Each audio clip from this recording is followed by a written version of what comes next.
a perfect halt, and we see that in 2003 another US Special Representative to Iraq, Mr. Sergio De Mello, was assassinated and wounded over 100 people in Baghdad. So Camel Hotel was a hotel in Baghdad, in Iraq, which was where the United Nations were operating from a long time. And this bombing was the first act of terrorism against the United Nations.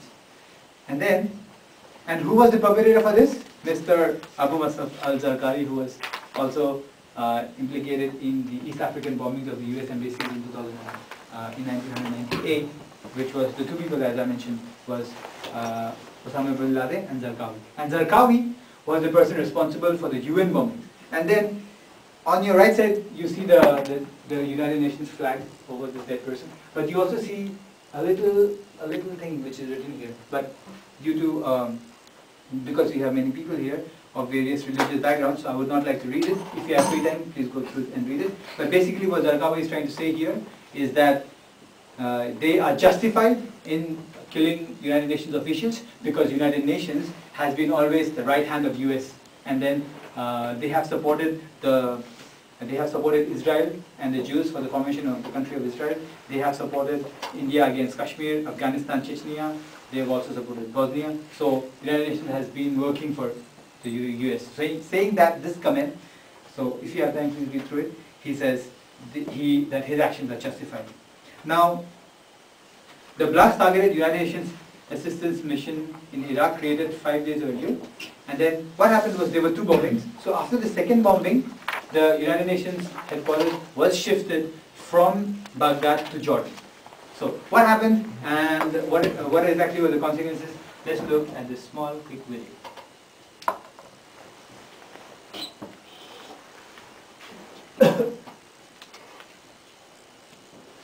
Baghdad, August the 19th, 2003. A massive truck bomb destroys UN headquarters at the Canal Hotel. Over 100 people are wounded and 22 killed, including this man, the Secretary General's Special Representative in Iraq, Sergio Vieira de Mello. This was a man who really had a strong desire on making the world a better place and wanted to figure out the best way to do it. Here at the bookshop in the basement of UN headquarters in New York, there's a volume dedicated to the life and work of Sergio Vieira de Mello. It calls him a humanitarian peacemaker and state builder who was at the center of some of the most significant geopolitical crises of the past half a century. Back up!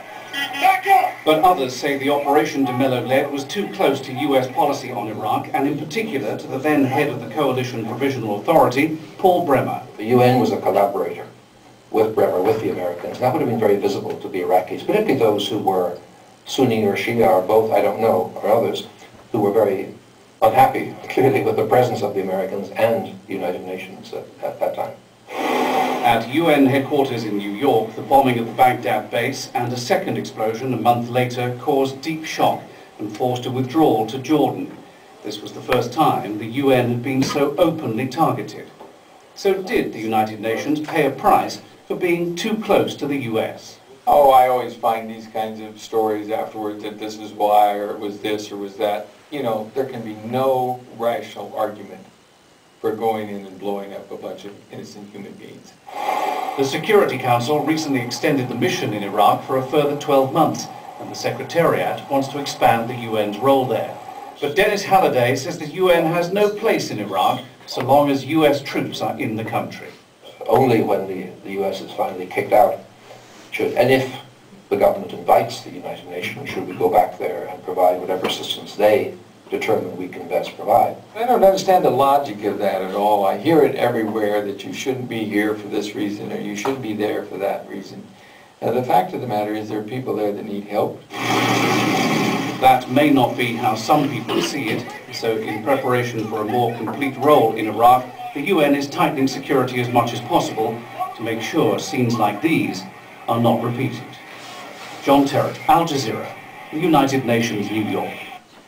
Right, so here we see that one of the first instances where United Nations officials have been targeted by terrorist attacks, and we also see that the United Nations headquarters was now shifted from Iraq to Jordan, and yeah, and the attack was followed by a second bombing, yeah, and then 600 staff shifted. Okay. So basically, with this, I've come to the end of my slide presentation. If you have any questions, please go ahead. And as a part of my final responsibility, the last question that I need to ask each one of you is that it's on the first.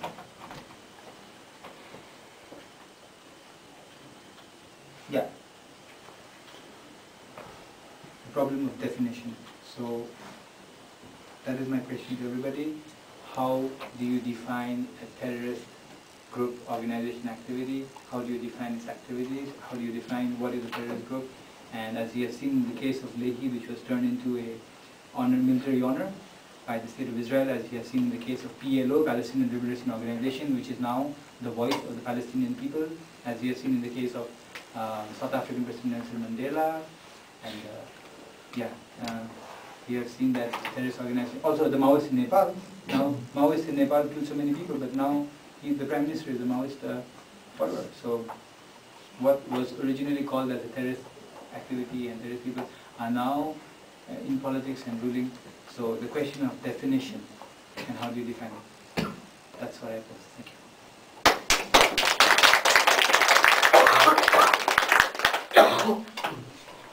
Okay, thank you very much for your presentation. Now let's move on to the discussion part.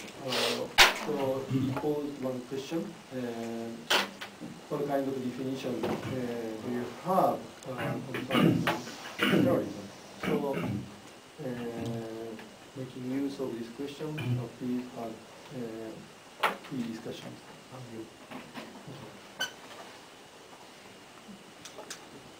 The floor is open.